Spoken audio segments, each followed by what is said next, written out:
धरां धृत्वा ऊर्ध्वशीर्षफणीवहि देहाग्निवर्धते नित्यं सर्वरोगविनाशनं जागर्ति भुजगी देवी भुजङ्गासनसाधनात्. Tuck the toes in, raise the hips up. We're going to alternate the knees to the chest continuously, engaging Mula Bandha, visualizing Swamiji in the third eye, Shashasana. गजासन संस्थितौ जानुद्वयमाकुञ्ज्य वारं वारं कर्तव्यं शशासनं भवति. Stopping the motion, we're going to bring one foot between the hands. And from here, we're going to start jumping the feet alternately, bringing one foot after the next to the front. Engaging Mula Bandha, visualize a chariot in the third eye, Rathasana. गजासन संस्थितौ एकैकं पादं पुरो मार्गेण भ्रामयित्वा कर्तव्यं रथासनं भवति. Now from here, stop the movement. We're going to bring one of the feet to the front. Inhale, raise the body up. Bring the arms over the head. Also with this, you can also hold a weight if you want to have a more intense experience. Now the front leg should be at a 90-degree angle from the mat. The back leg should be at a 45-degree angle. Virabhadrasana. वासिष्ठमथ कौण्डिन्यम् ऊर्ध्वकुक्कुटमेव च अष्टावक्रमथोत्थानं मयूरं सेतुबन्धनम् उत्तानपादं क्रौञ्चं च मरीचिं वीरभद्रकं नटराजं त्रिकोणं च सुप्ताङ्गष्ठप्रसारणे. Switching sides. Now also visualize the god Virabhadra in the third eye. Slowly breathing through the nose, engage the Ujjayi and Mula Bandha. Virabhadrasana. वासिष्ठमथ कौण्डिन्यम् ऊर्ध्वकुक्कुटमेव च अष्टावक्रमथोत्थानं मयूरं सेतुबन्धनम् उत्तानपादं क्रौञ्चं च मरीचिं वीरभद्रकं नटराजं त्रिकोणं च सुप्ताङ्गष्ठप्रसारणे. Now we're going to ground one foot to the mat and bring the opposite leg into the inner thigh as close to the perineum as possible. Once you've found your balance, we're going to bring the palms to the center of the chest in Namaskara Mudra, and then inhale, lift the arms up as high as possible above the crown chakra, Sahasrara chakra. Engage the Ujjayi and Mula Bandha, Vrikshasana 1. वामोरुमूलदेशे च यां यं पादं निधायतु तिष्ठेतु वृक्षवद् भूमौ वृक्षासनमिदं विदुः. Exhale, bring the arms down, press the foot, the same leg that you have up, onto the outer thigh. Coming down, bending the knees slightly, palms together, Namaskara Mudra at the heart. Visualize the eagle Garuda in the third eye, Garudasana. गरुडासनमावक्ष्ये येन ध्यानं स्थिरं भवेत् सर्वदोषाद् विनिर्मुक्तो भवतीह महाबली. एकपादमुरौ बद्ध्वा एकपादेन दण्डवत् जङ्घापादसन्धिदेशे ज्ञानव्यग्रं व्यवस्थितं एतदासनमाकृत्य पृष्ठसंहारमुद्रया आराध्य योगनाथं च सदा सर्वेश्वरस्य च. Now we're going to switch sides back to Vrikshasana 1, grounding one foot and bring the opposite foot to the inner thigh, raising the arms up, Namaskara Mudra, as high as possible. And we're also going to be visualizing a tree in the third eye, Vrikshasana 1. वामोरुमूलदेशे च यां यं पादं निधायतु तिष्ठेतु वृक्षवद् भूमौ वृक्षासनमिदं विदुः. Exhale, arms down, bring the foot now onto the outer thigh, bending the knee slightly, hands in Namaskara Mudra, visualizing Garuda the eagle, Garudasana. गरुडासनमावक्ष्ये येन ध्यानं स्थिरं भवेत् सर्वदोषाद् विनिर्मुक्तो भवतीह महाबली. एकपादमुरौ बद्ध्वा एकपादेन दण्डवत् जङ्घापादसन्धिदेशे ज्ञानव्यग्रं व्यवस्थितं एतदासनमाकृत्य पृष्ठे संहारमुद्रया आराध्य योगनाथं च सदा सर्वेश्वरस्य च. Bringing the leg back down, we're moving into Trikonasana. So we're going to step the legs apart. Inhale, bring the arms parallel to the floor. Now, on the exhale, we're going to bring the right arm or left, whichever arm you prefer, forward and down. Stretching the arms opposite from each other as much as possible. We're going to gaze past the arm that's above. Engaging Mula Bandha, visualizing a triangle in the third eye, Trikonasana.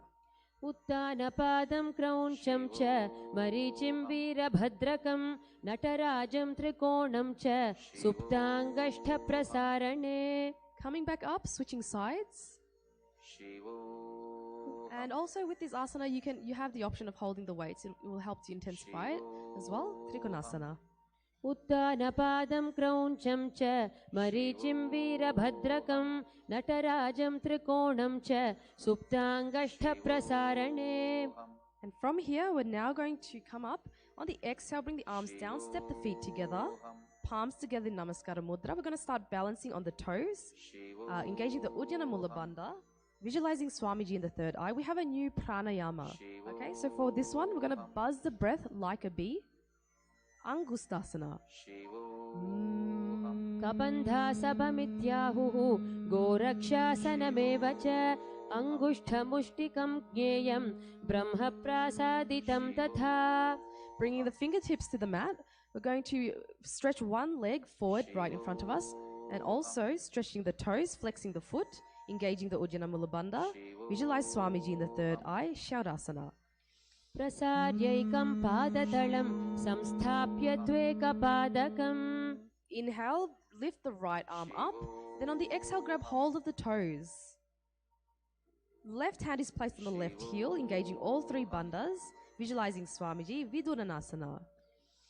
गुल्फस्थितौ पादमेकं प्रसार्य तत्पादाग्रं संस्पृशे तत्करेण गुल्फं चान्यमं धारये तत्करेण धूनं पीठं चाभ्यसे चोभयत्र. Bring the right leg back. We're going to switch sides back to Shaurasana on the opposite leg. Try and flex your foot and raise those toes as much as possible. Sucking in the stomach and contracting the perineal region, visualizing Swamiji in the third eye, Shaurasana. प्रसार्यैकं पादतलं संस्थाप्य त्वेकपादकम्. Inhale, lift the left arm up. On the exhale, grab hold of the toes, feeling the stretch in your back and the back of the leg as well. Vidurannasana. गुल्फस्थितौ पादमेकं प्रसार्य तत्पादाग्रं संस्पृशे तत्करेण गुल्फं चान्यमं धारये तत्करेण धूनं पीठं चाभ्यसे चोभयत्र. Okay, bringing the leg back. We are now going to be balancing on the toes, knees together. Place your palms facing upwards on the knees, gazing between the hands, engaging all the three bandhas. Lock your chin to the chest, suck in your stomach and contract the perineal region. Brahma Jurankusasana. दो फना पानी होय वैसे AD दो गुदानी वैसे कौरपग थल्या की माहिली आयस माहिरा शेमिली दो उगोड़ा आगे आने सूधो करी ऊंचाले ठाने हाथ दो उले ऊपर धरे उभे हथेली सुधी करे गोड़ा मधि दृष्टि को करे ऐसी भांति ध्यान को धरे समग्रीव समर राशे काय सुर को गही आकर्षे वाय. We're going to now spread the knees wide apart and then place them onto the mat.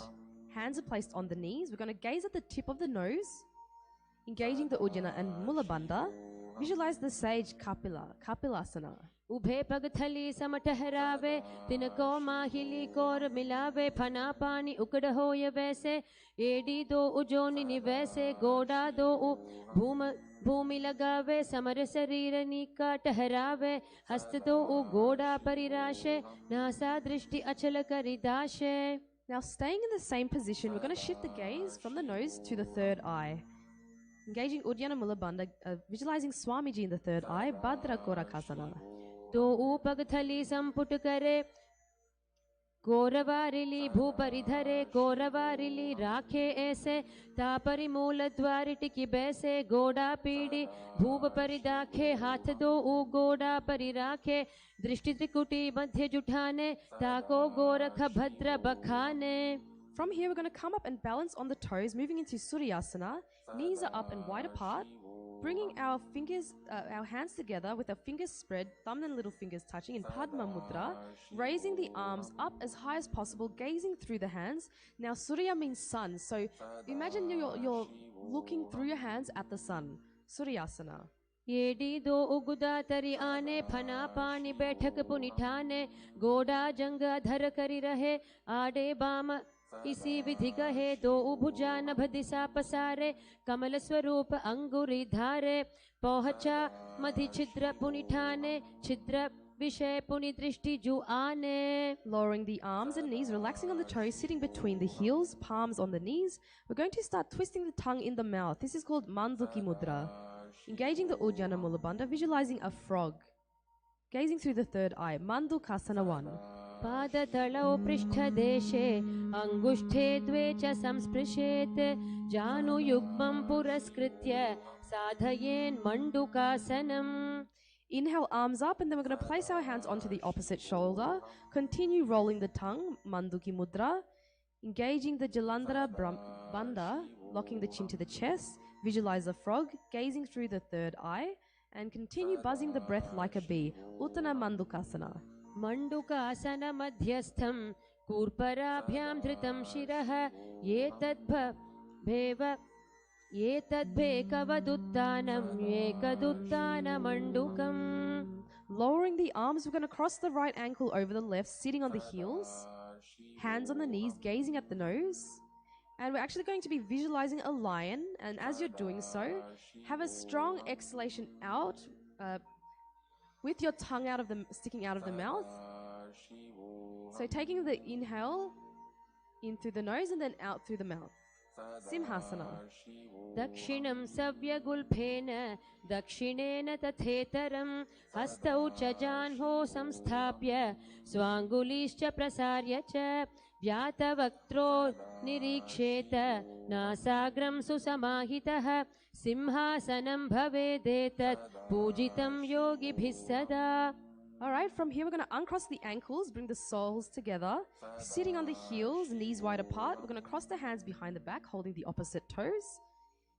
Continue buzzing the breath like a bee, engaging the Jalandhara and Mula Bandhas, locking the chin to the chest, contracting the perineal region, visualizing Swamiji, Bhadrasana 2. गुल्फौ च वृषणस्याधो व्युत्क्रमेण समाहितः पादाङ्गुष्ठौ कराभ्याञ्च धृत्वा च पृष्ठदेशतः जालन्धरं समासाद्य नासाग्रमवलोकयेत् भद्रासनं भवेदेतत् सर्वव्याधिविनाशकम्. From here we're going to come up into a squatting position. Knees are spread wide apart. We're then going to reach in and around the knees with our fingers locked behind the back, gazing at the nose. Continue buzzing the breath like a bee and visualize a crow. Kakabusandhyasana. प्रथमे वैसक उकडठाने दो हाथ पकाव्य छिजा आने तिनको मोड़ी नलिया परिल्यवे पिष्टि पछे काकसी करवे. From here we're going to place the palms on the floor, shoulder width apart, hips up, knees above. We're going to now start balancing on our elbows, bringing the knees to the elbows. Gazing forward and down. Continue buzzing the breath like a bee, engaging Ujjana and Mula Bandha, visualizing Swamiji, Kani Pavasana. आसन को गुण आशि दुषिता होई तो आछी होई. And from here we're going to actually bring the head onto the mat. Knees are still balancing on the elbows. We're going to stretch the legs up, engaging the Mula and Ujjana Bandha, visualizing Swamiji. Kapalyasana.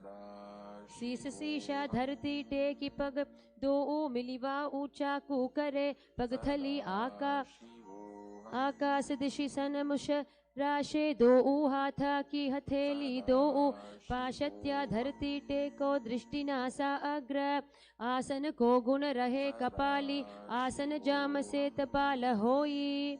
Okay, coming back down, slowly lowering the legs. From here, we're now moving into Parshva Palms are placed on the ground, shoulder width apart. We're going to bring our knees to one side of the body. And from here, we're going to press the knee and the hip, leaning forward onto the elbows, balancing on the elbows. Stretching the legs to the side. Continue buzzing. From here, we're going to be slowly inhaling through the nose, engaging the Ujjana Mula Bandha, visualizing a peacock. Parshva Mayurasana. मयूरं दण्डवत् कुर्यान् मायूरं दण्डनामकं कुर्यान् मायूरं पार्श्वाभ्यां मायूरपार्श्वनामकम्. Switching sides. Continue visualizing a peacock, balancing on the elbows, Parshva Mayurasana. Mayuram dandavat kuryan mayuram dandanamakam kuryan mayuram parshvabhyam mayura parshvanamakam. From bring the legs back down. Now we're going to jump our legs into planking position, bringing one leg over the shoulder with the foot between the hands, slowly breathing through the nose, engaging Uddiyana Mula Bandha, gazing through the third eye. Visualize Bhairaganatha Asana. Asana ko gunapiti jai. Switching sides.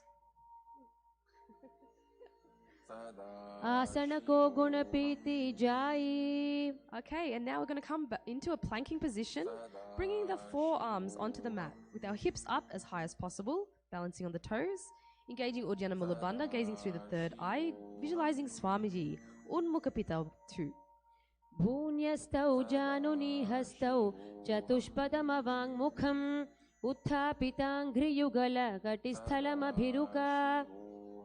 And from here, coming back into a planking position, we're going to roll ourselves to one side with one hand supporting the body. The opposite arm is raised to the sky. Try and stretch your arms as much as possible and gaze past the hand. Engaging Uddiyana Mula Bandha, gazing through the third eye. Visualize Sage Vashisthasana. Urdhva kukkuta vasishtha marichihala matsyakam parivrittim chodarasya vividham dhanurasanam. Switching sides. And also holding one of the weights is optional if you want to intensify the asana. Vashisthasana. Urdhva kukkuta vasishtha marichihala matsyakam parivrittim chodarasya vividham dhanurasanam. Alright, coming back into the planking position, we're going to jump our legs forward. Stretching the legs and flexing the toes. We're going to be sitting on our on upturned palms. Engaging the Uddiyana Mula Bandha, visualizing a Hanuman, gazing through the third eye. And now, as you can hear, we have a japa playing in the background, Maha Sadashivoham. So what you want to do with this is actually rotate this mantra in your throat, visualize it circulating around the throat. Anjaniyasana.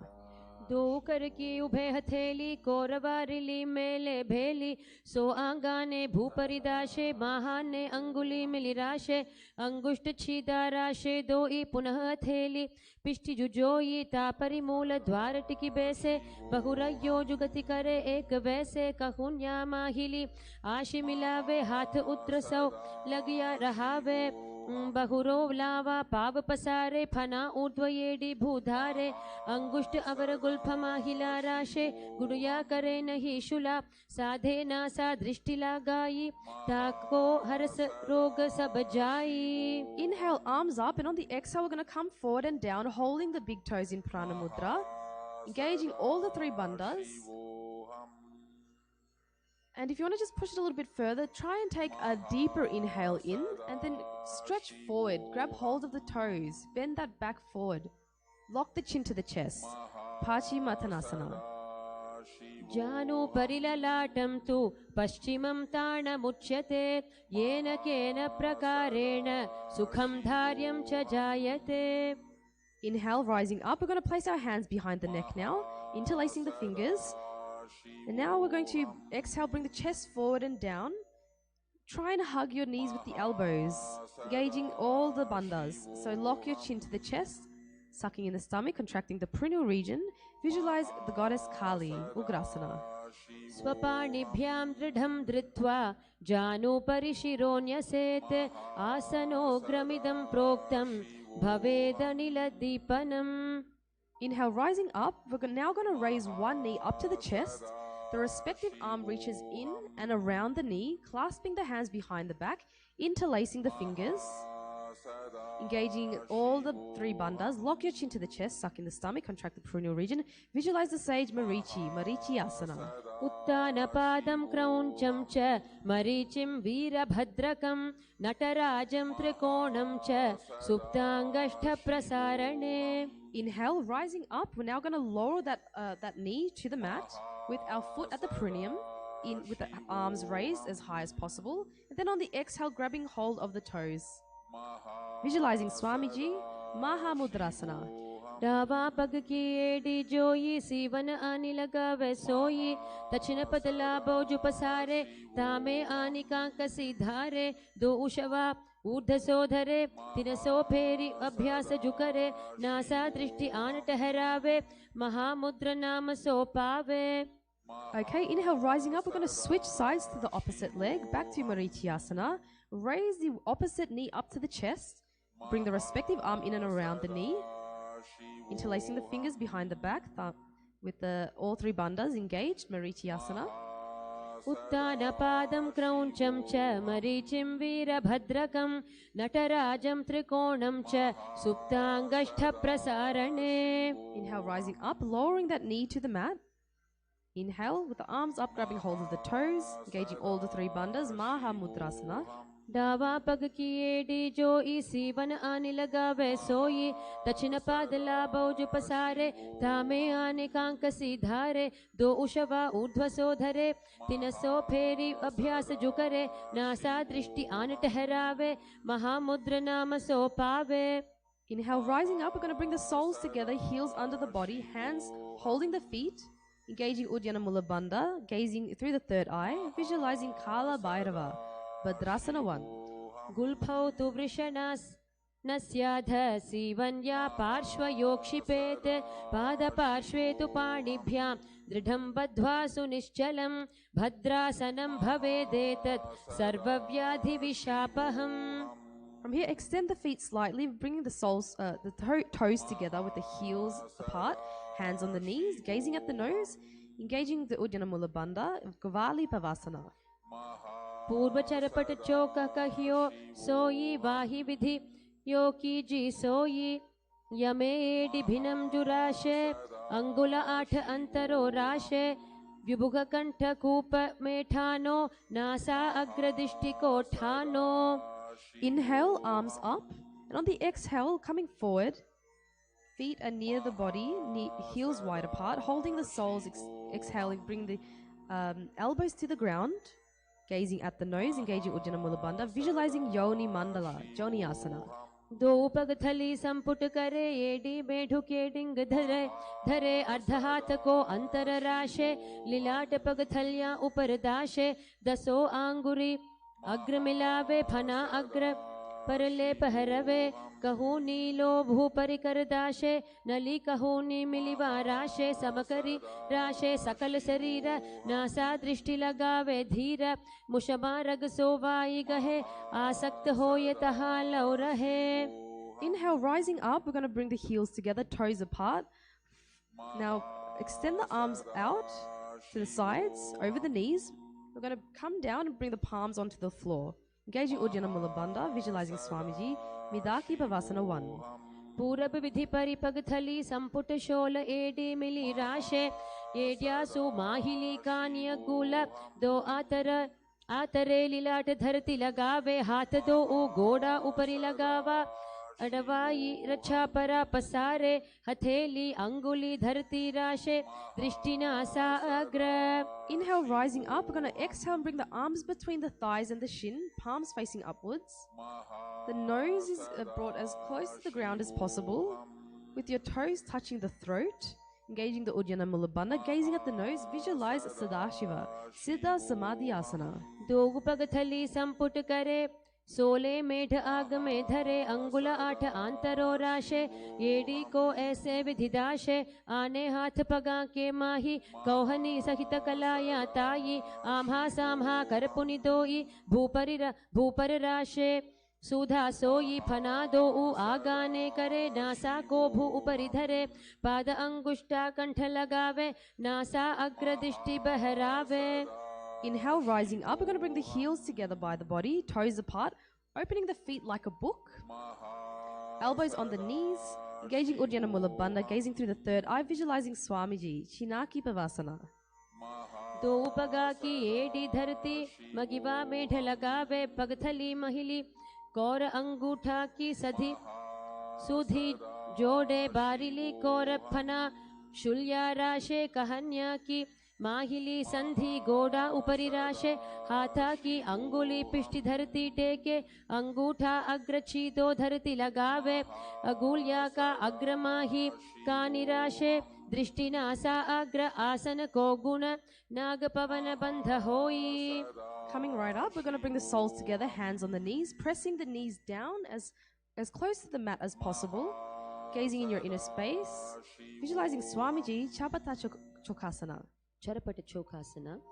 दो पग थली संपुट धारे आंगाने कर जारे पसारे गोड़ा भूसौ लगता राशे हाथ दो उगोड़ा परिदाशे आशी माहिली उपरि ठाने गोड़ा दावी भूमि परिताने दृष्टि त्रिकुटी राशे गोई चरपट चौक कहावे सोई.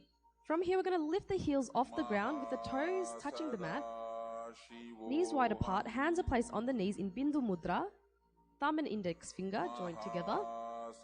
Engaging the Ujjanamula Bandha, visualizing Kala Bhairavasana.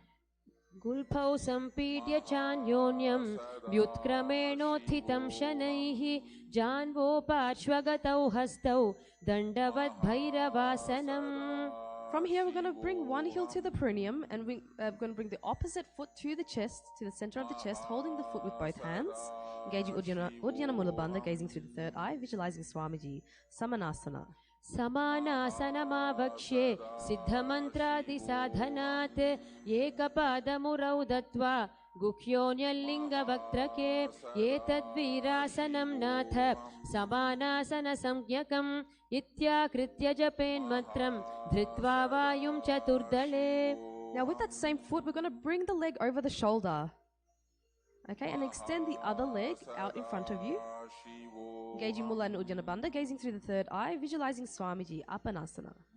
केवलं पादमेकं च स्कन्धे चारोप्य यत्नतः एकपादेन गगने तिष्ठेत् दण्डवत् प्रभो अपानासनमेतद्धि सर्वेषां पूरकाश्रयं कृत्वा सूक्ष्मे शीर्षपद्मे समारोप्य वायुभिः तदा सिद्धो भवेन्मर्त्यः प्राणापानसमागमः अपानासनयोगेन कृत्वा योगेश्वरो भुवि.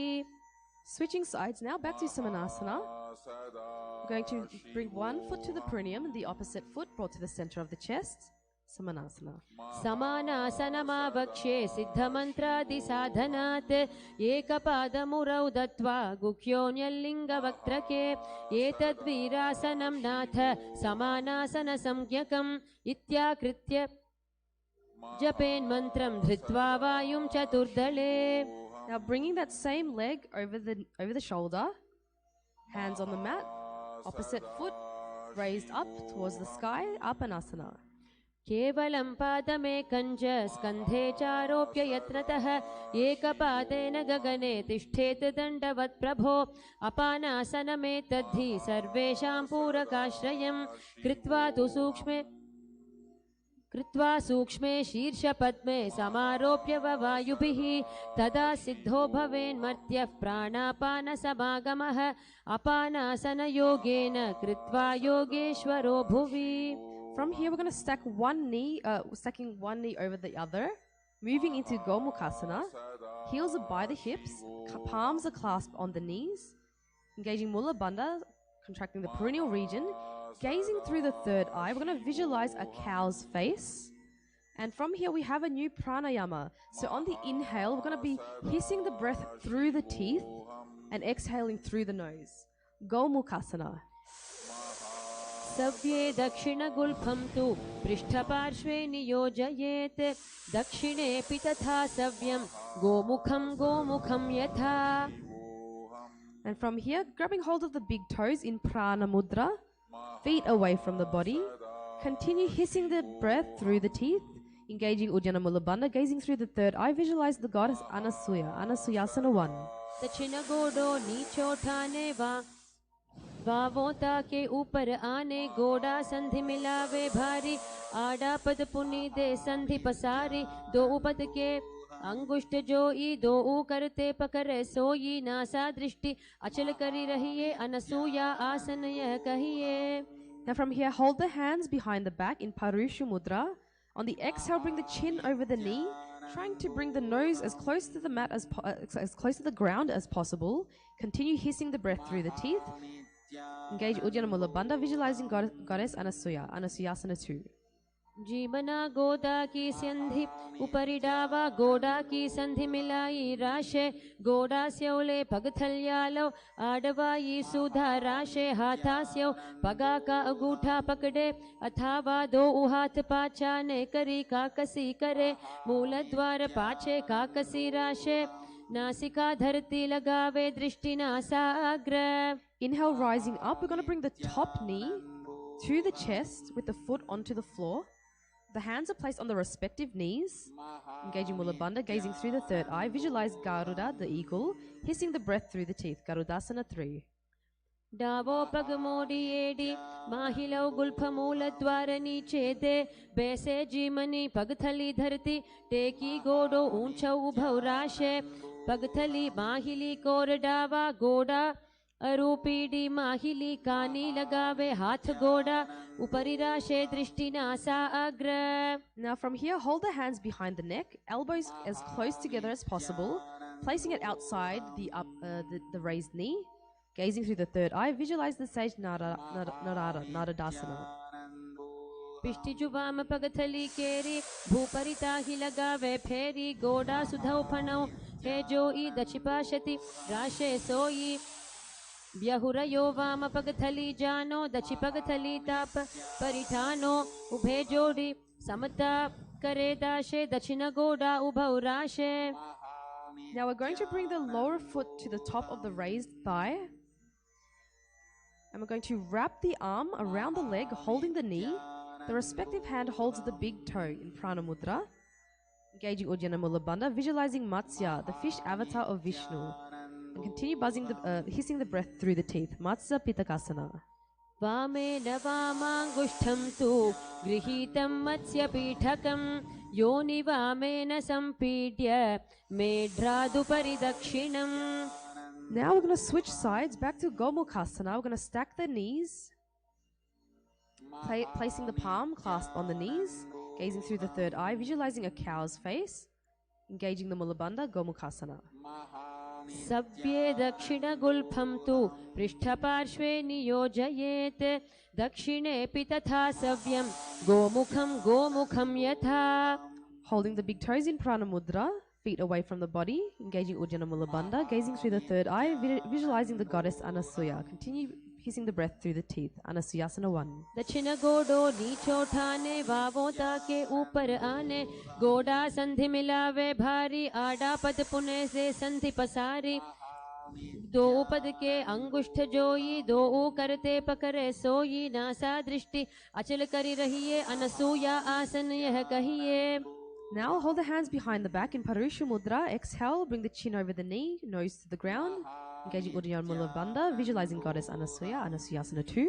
जीवना गोदा की संधि उपरि डावा गोडा की संधि मिलाई राशे गोडा स्योले पगथल्यालो आडवा ई सुधा राशे हाथा स्यो पगा का अंगूठा पकड़े अथावा दो हाथ पाचा ने करे काकसी करे मूल द्वार पाछे काकसी राशे नासिका धरती लगावे दृष्टि नासा अग्र. Inhale, rising up, bringing the top knee to the chest, foot on the floor, hands on respective knees. Engaging Mula Bandha, gazing through the third eye, visualize Garuda, Garudasana 3.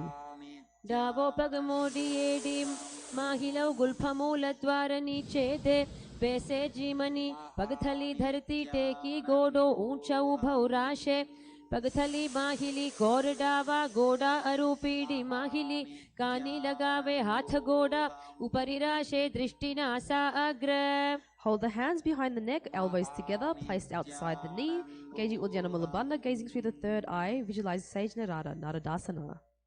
पिष्टि जुवाम पगथली केरी भूपरिता ही लगावे फेरी गोडा सुधौ फणौ है जोई दचि पाशति राशे सोई ब्यहुरयो वाम पगथली जानो दचि पगथली तापरिठानो उभे जोड़ी समता करी दाशे दक्षिण गोडा उभौ राशे. Now bringing the lower foot to the top of the thigh, wrapping the arms around the leg, holding the knee, respective hand holds the big toe, Prana Mudra, engaging Uddiyana Mula Bandha, Visualize Matsya, fish avatar of Vishnu, Matsya Pitakasana. वामेन वामाङ्गुष्ठं तु गृहीतं मत्स्यपीठकं योनि वामेन सम्पीड्य मेढ्रादुपरि दक्षिणम्. Staying in the same position, we're going to twist to the raised knee. With the elbow outside, placing the palm on the chin, looking to the side. Other hand is placed behind you on the mat. Matsendrasana 2. उदरं पश्चिमाभासं कृत्वा तिष्ठति यत्नतः नम्राङ्गं वामपादं हि दक्षजानुपरि न्यसेत् तत्र यां यं कूर्परं च यां ये करे च वक्त्रकं भुवोर्मध्ये गतां दृष्टिं पीठं मत्स्येन्द्रमुच्यते. Now we're going to stretch the front arm to grab hold of the toes, and the back hand is placed on the ear. Engaging Ujjana Mula Bandha, gazing through the third eye, visualize a camel, Kubasana. आसन कौगुन झोलो जाये. From here, the front hand is continuously holding the toes, the back hand is now placed on the ground. Looking behind you, engaging the Ujjana Mula Bandha, visualizing Matsya the fish, Matsendrasana 1. मत्स्येन्द्रपीठं जठरप्रदीप्तिं प्रचण्डरुग्मण्डलखण्डनास्त्रम् अभ्यासतः kundalini प्रबोधं दण्डस्थिरत्वं हि ददाति पुंसाम्. Switching sides, placing the other foot onto the opposite thigh. We're going to twist to the raised knee, elbows outside, placing the palm on the chin, looking to the side, and the other hand is placed on the mat behind you. Matsendrasana 2. उदरं पश्चिमाभासं कृत्वा तिष्ठति यत्नतः नम्राङ्गं वामपादं हि दक्षजानुपरि न्यसेत् तत्र यां यं कूर्परं च यां ये करे च वक्त्रकं भुवोर्मध्ये गतां दृष्टिं पीठं मत्स्येन्द्रमुच्यते. Stretching the front arm, grabbing hold of the toes, and the back hand is placed on the ear. Engaging Mula Ujjana Bandha, visualizing a camel, Kubasana. आसन को गुण झोलो जाये. Now the front hand stays holding the toes, and the back hand is placed on the mat behind you, Matsendrasana 1. मत्स्येन्द्रपीठं जठरप्रदीप्तिं प्रचण्डरुग्मण्डलखण्डनास्त्रम् अभ्यासतः kundalini प्रबोधं दण्डस्थिरत्वं हि ददाति पुंसाम्. Now we're moving into Padmasana 2, so we're going to bring the feet onto the thighs in Padmasana, engaging the Ujjana Mula Bandha, gazing through the third eye, visualize Goddess Lakshmi, Padmasana 2. आसनं द्विविधं प्रोक्तं पद्मं वज्रासनं तथा ऊर्ध्वोरुपरि चेधत्ते उभे पादतले यथा पद्मासनं भवेदेतत् सर्वपापप्रणाशनम्. Cross the arms, holding the big toes in Prana Mudra, engaging the Ujjana Mula Bandha, visualize Goddess Lakshmi, Padmasana 4, gazing at the nose. उत्तानौ चरणौ कृत्वा ऊरु संस्थौ प्रयत्नतः ऊरु मध्ये तथोत्थानौ पाणि कृत्वा तुपा तादृशौ नासाग्रे विन्यसे दुष्ट्रिं दन्तमूलं च जिह्वया उत्तोल्य चिबुकं वक्ष उत्थाप्य पवनं शनैः यथाशक्त्या समाकृष्य पूरयेदुदरं शनैः यथाशक्त्यैव पश्चातु रेचयेद विरोधतः. इदं पद्मासनं प्रोक्तं सर्वव्याधिविनाशनं दुर्लभं येन केनापि धीमता लभ्यते परम्. Now we're going to insert the arms through the legs. Palms are spread, raising the body up off the mat. Stretching those fingers out if you need more balance. Engaging Ujjana Mula Bandha, gazing through the third eye, visualizing a rooster, Kukutasana. पद्मासनं सुसंस्थाप्य नानूर्वोरन्तरे करौ निवेश्य भूमा वा तिष्ठेद्योमस्थ कुक्कुटासनः. Okay, coming back down, we're actually going to now come up onto the knees. Palms are placed on the mat, fingers facing you. We're going to bring our elbows into the abdomen and leaning our body onto the elbows. Slowly lifting the knees off the mat, bringing the head up, slowly breathing through the nose. Engaging Ujjana Mula Bandha, gazing through the third eye, visualize Goddess Lakshmi, Baddha Kekiyasana. धरामवष्टभ्य करद्वयेन तत्कूर्परि स्थापितानि भपार्श्वः उच्चासनौ दण्डवदुत्थितख्ये मयूरमेतत् प्रवदन्ति पीठं मयूरं पद्मकं कुर्यात् बद्धकेकीति कथ्यते. Now we're going to extend the legs back behind you, floating the feet off the mat, slowly breathing through the nose, Mayurasana. अथ वक्ष्ये महादेव मयूरासनमुत्तमम् भूमौ निपात्य हस्तौ द्वौ कूर्परोपरि देहकं कूर्परोपरि संस्थाप्य सर्वदेहं स्थिराश्यः केवलं हस्तयुगलं निपात्य भुवि सुस्थिरः. Alright, from here we're going to completely start laying onto the mat, laying on the mat, bringing the forehead to the ground, clasping the hands behind the head, opening the legs and bringing the toes to the sides, slowly breathing through the nose. Sambhavi, gazing in your inner space, engage the Mula Bandha, contract the perineal region, visualize a crocodile, Makarasana.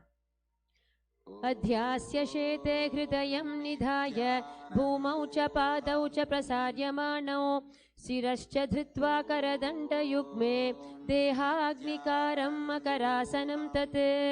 Now placing the hands on the ground underneath the shoulders, we're going to raise the legs off the mat with our legs together. Visualizing a locust, gazing through the third eye, Salabhasana.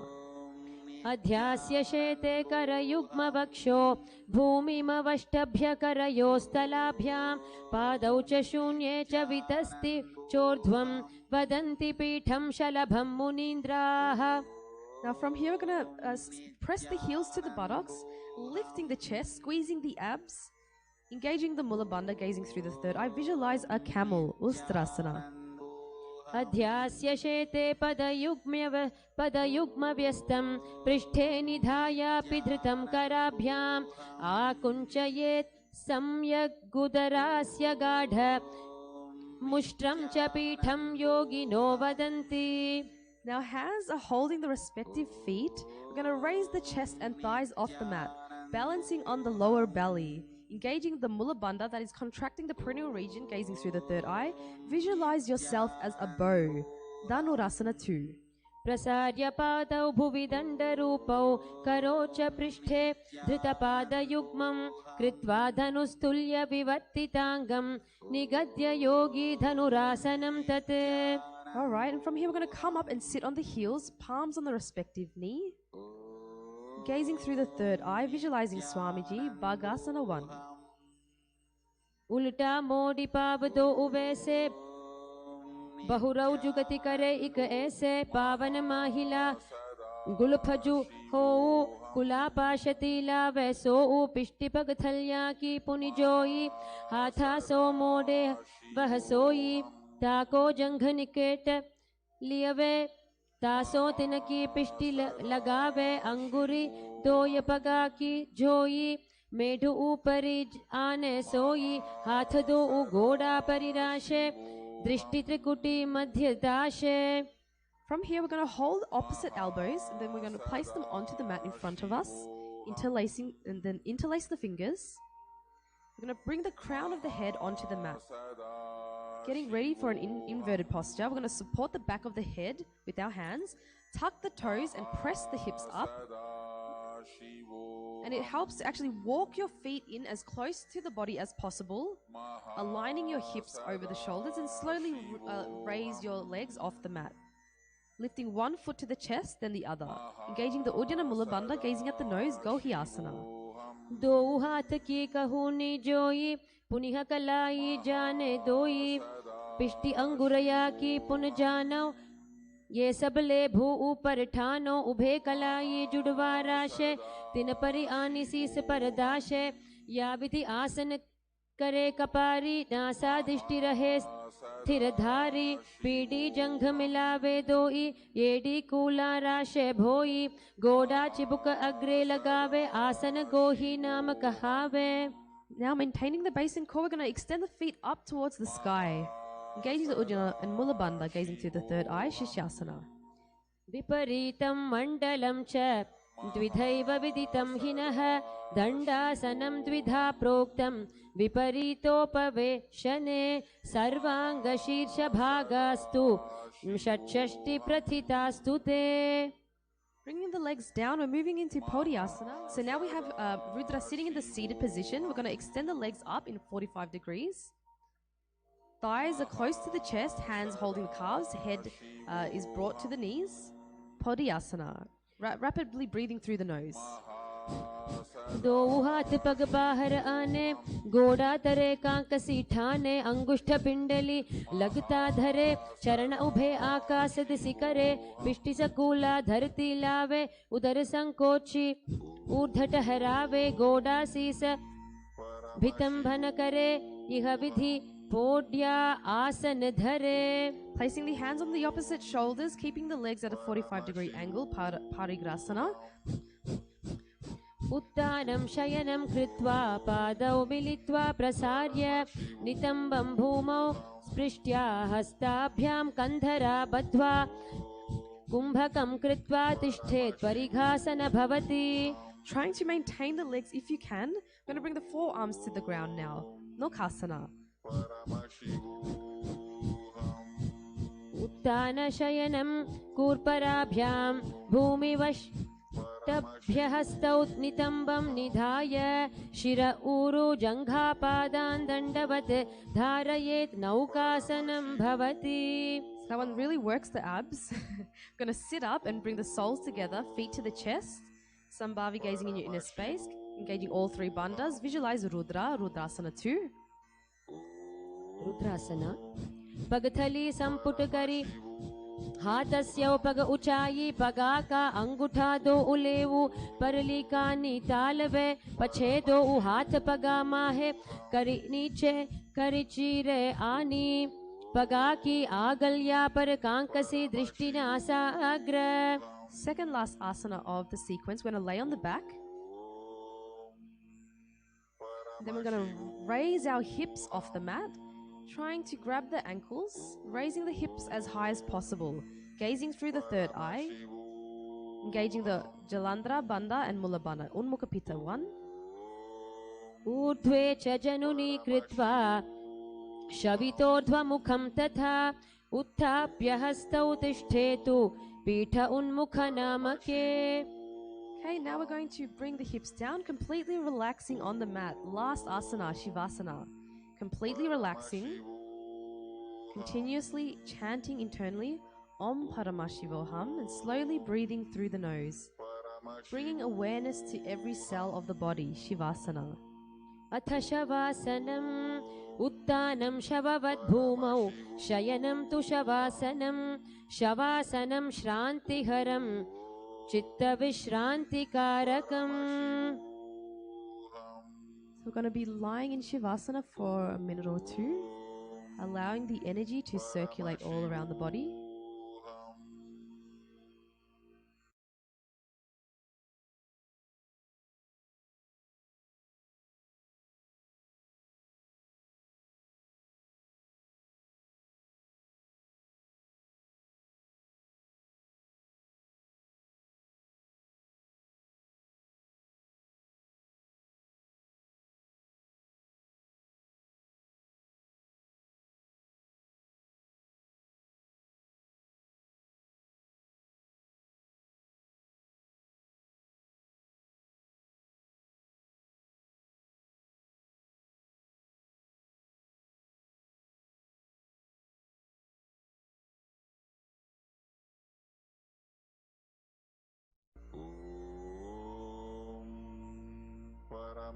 Paramashivoham. Om Paramashivoham. Om Paramashivoham. Om Paramashivoham.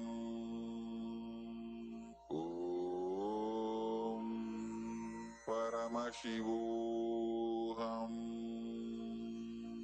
Om Paramashivoham.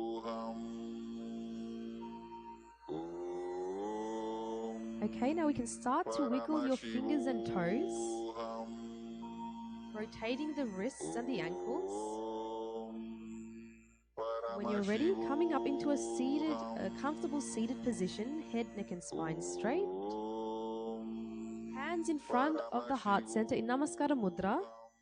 We will now close with the Purna Mantra. Om Purnamadah Purnamidam Purnat Purnamudachyate Purnasya Purnamadaya Purnamevavashishyate Om Shanti Shanti Shanti Harihi Om Tat Sat Sarvam Bhagavat Shri Nithyananda Paramashivam Padukarpanamastu Om Nithyanandam. Thank you everyone. Nithyananda.